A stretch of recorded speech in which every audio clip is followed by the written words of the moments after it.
Welkom bij Kikker TV. Vandaag zijn we in het gemeentehuis in Oostburg. Er is een debat aan de gang over het alcoholgebruik van jongeren van 16 tot 18. De leerlingen van het Svin College die zijn erbij en Kikker TV natuurlijk ook.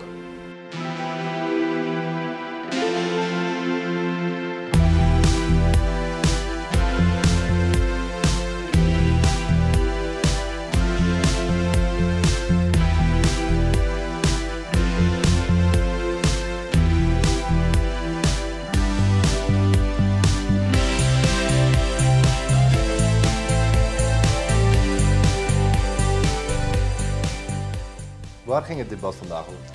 Het debat ging over handhaving van het nieuwe alcoholbeleid per 1 januari 2014, waarin de overheid consumptie van alcohol verbiedt voor jongeren onder de 18 jaar. AZP, laatste kans. Iedereen doet er zo makkelijk over, maar je moet weten wat de gevolgen zijn en het is veel erger dan je denkt. Ik ken een vader en een moeder en die hadden een zoon van 17 en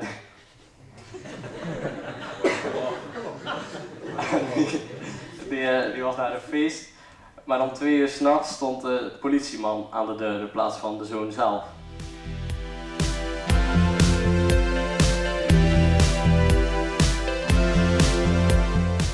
Deze manier van werken is ontstaan.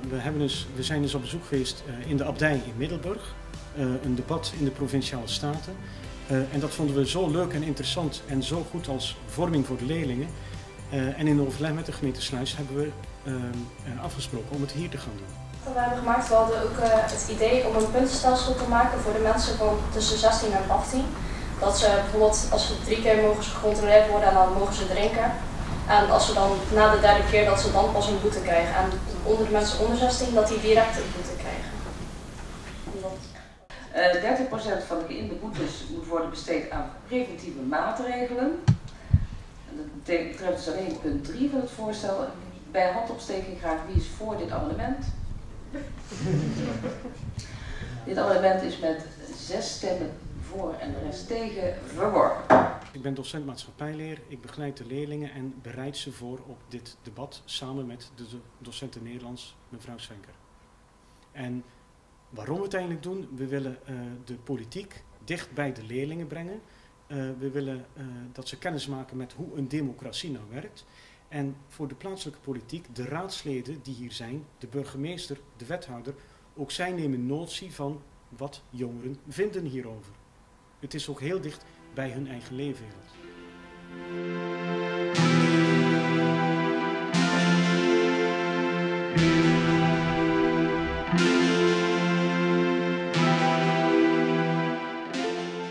Voor welke partij bent u? Ik ben voor de VVD.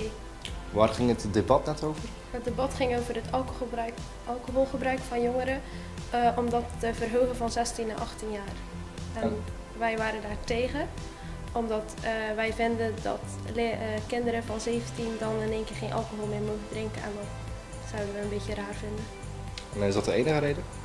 Nee, we vinden ook dat jongeren van 16 verantwoordelijk genoeg om kunnen gaan met alcohol.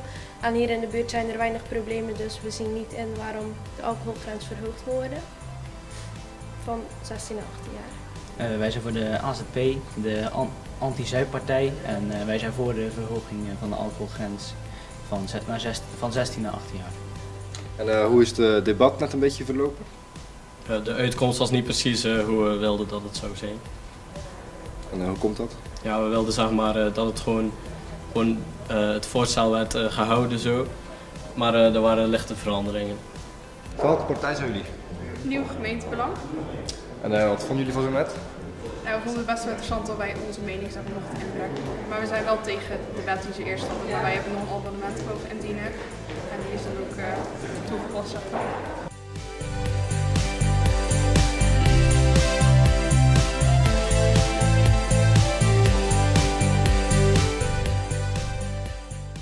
Nou, wij hadden 3 argumenten.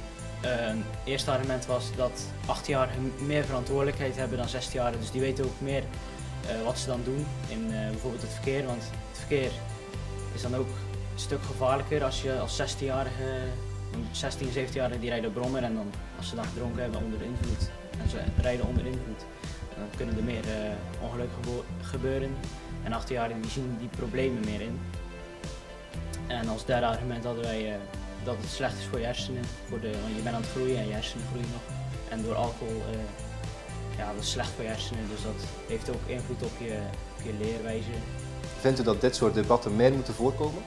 Ik vind van wel, want ik vind dat we er heel veel van geleerd hebben. En nu weten we ook eens hoe het in de gemeenteraad in het echt gaat. En wat heb je er precies allemaal van geleerd? Nou, we hebben wel een beetje geleerd dat je met respect met elkaar om moet gaan. En ik vind ook wel, als we later zeg maar nou iets in de politiek of in de gemeenteraad willen doen, dan weten we wel al een beetje hoe het gaat. Wat lastig is voor de kinderen die nu 17 zijn, dat ze niet meer mogen drinken, dat heb ik net ook al gezegd. Maar als ik dan aan mijn eigen jeugd denk, toen had je nog de verplichte dienstplicht. Dan moest je in dienst en daar leerde je gewoon echt drinken. Dat was een soort opleidingsinstituut. Maar toen ik erin kwam, moest ik 18 maanden en toen ik halverwege was, moesten de mensen maar 13 maanden.